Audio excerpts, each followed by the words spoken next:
بسم الله الرحمن الرحيم. قل يا عبادي الذين اسرفوا على أنفسهم لا تقنطوا من رحمة الله إن الله يغفر الذنوب جميعا إنه هو الغفور الرحيم.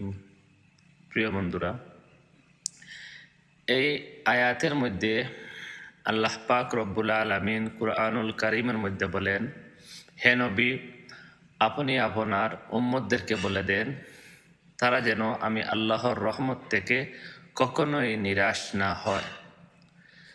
ইন্নাল্লাহা ইয়াগফিরুয যুনুবা জামিআ, আল্লাহ হচ্ছেন সমস্ত গুনাহ মাফকারী।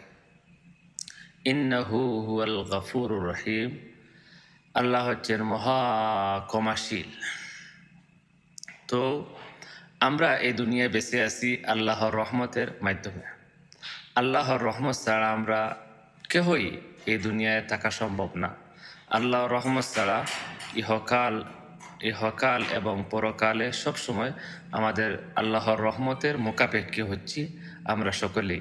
তাই আমরা আল্লাহর রহমত নিয়ে আল্লাহর সান্নিধ্য যেন আমরা লাভ করতে পারি, সকলের সুস্থতা দীর্ঘায়ু কামনা করি।